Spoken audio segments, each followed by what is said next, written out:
Do the rich people cringe and say, don't tell them that, Rob? Yes. Don't tell people what you know. Right. Keep them poor. My father was the head of education, PhD, all that stuff. I go home and ask him, said, why don't we learn about money in school? And he looked at me and says, because the government doesn't let us teach that subject.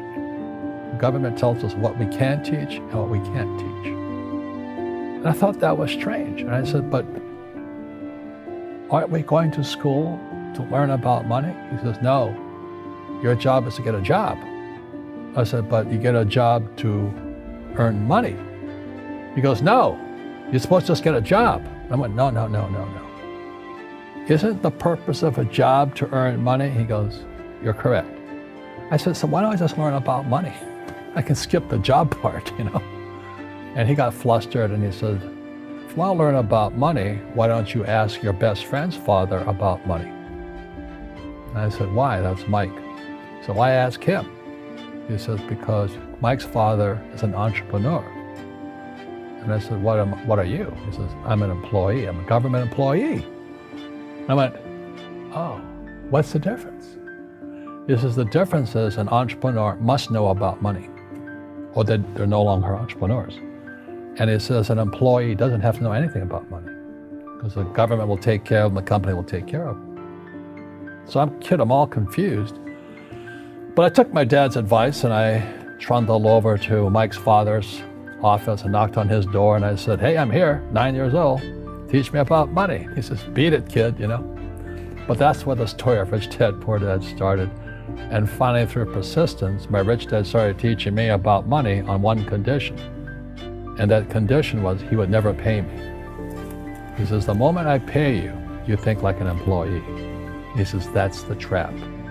Entrepreneurs work for free. And now I'm 9 years old, my head's going cracking in half. He says, you never want a paycheck. You understand that, kid? I said, okay, I got it. And he says, well, how do I make money? He says, that's what entrepreneurs figure out. It's like, so how do I learn about money? So he would just break out a Monopoly game board. So I would work for free. I'd pick up cigarette butts, and he had hotels and restaurants, and I would clean and do menial tasks. And as I got older, I started getting into office work and marketing and accounting, and I was an apprentice basically, but I always worked for free. And he would teach me about money, but the way he taught me about money was playing Monopoly. And finally one day I got upset. I said, well, when are you going to teach me about money? He says, what do you think we're doing? We're playing Monopoly. He goes, no. What do you think we're doing? We're playing Monopoly. He says, what do you think we're doing? So I don't know. I'm teaching you about money. And then that's when, you have one green house. He says, there's many formulas for great success in money. There's thousands of them, but one of the best ones is found on the game of Monopoly. Still is today. 4 green houses, 1 red hotel. I said, what? He says, one of the greatest ways to acquire great wealth is playing Monopoly in real life. 4 green houses, 1 red hotel. Well, is that all there is? He goes, that's it. And he says, what do you think I'm doing? And I went, I don't know. So then he took me out and he showed me his greenhouses. And 10 years later, when I was 19, I was now in school in New York, and I come back to Hawaii, and Rich Dad had bought the biggest piece of land smack dab in the middle of Waikiki Beach. And when you go to Waikiki Beach today, you'll see the Hyatt Regency Hotel. That was his hotel. Just like the game of Monopoly. Just like the game of Monopoly. Acquired assets and they became bigger assets. He just kept what's called an assemblage, because that property wasn't that big at the time. So he had to buy out all the small guys. Because Waikiki was a little dirt water little town. So he'd buy out this shop owner and buy that shop owner. And it took him a while, but he finally assembled this large piece of property. And then he and Hyatt put up this giant hotel. And it just sold for $800 million. So that's how I learned about money.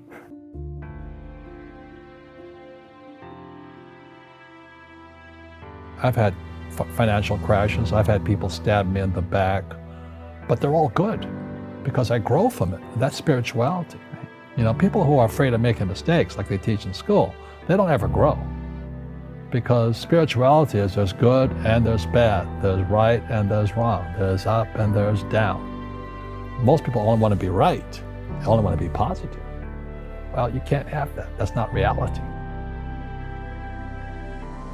Well, I wasn't poor by most people's standards, but I came from a family with a poor attitude, if you know what I mean. Because rich, poor, middle class, poverty starts with a fundamental attitude. Poverty is passed on. It's taught in your families.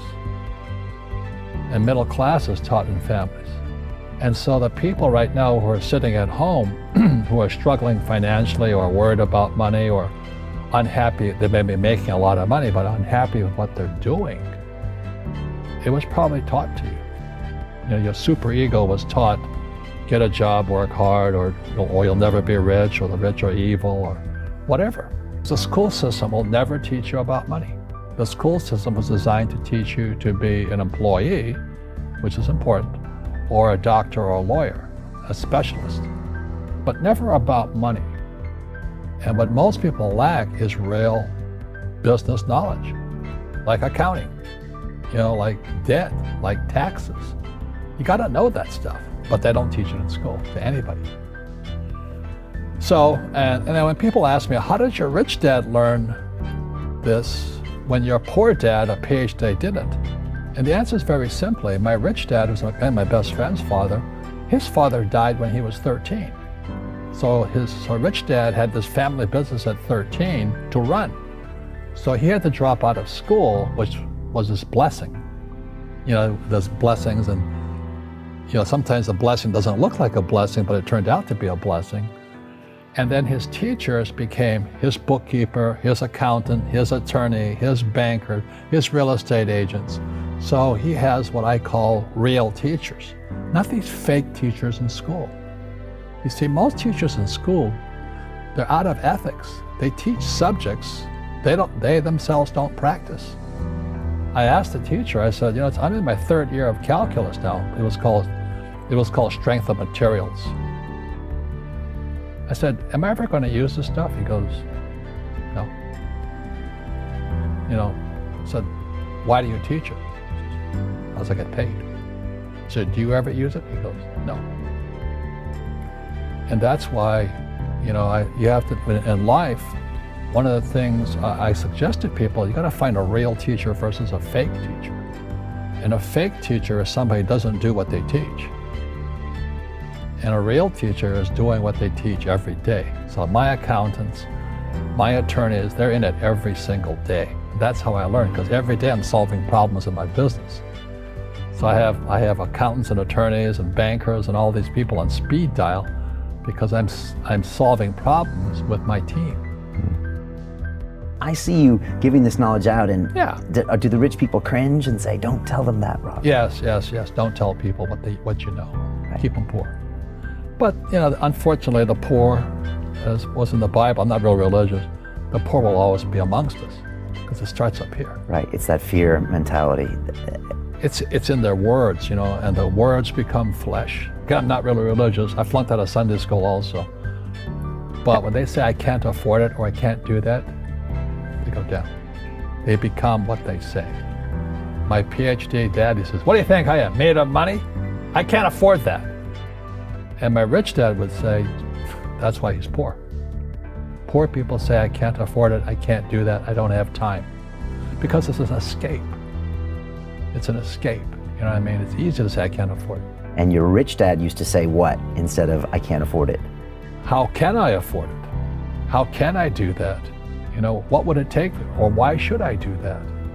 He says that a question opens the mind, a statement closes the mind. See, when you say, I can't afford it, your mind shuts down, and you become what you say. Rugby is a team sport, but so is soccer. The rules are different. And other people are golfers. They play by themselves. And so everybody's different. So my game financially is business, number one. Second is real estate. So what I say to young people is, you find your game.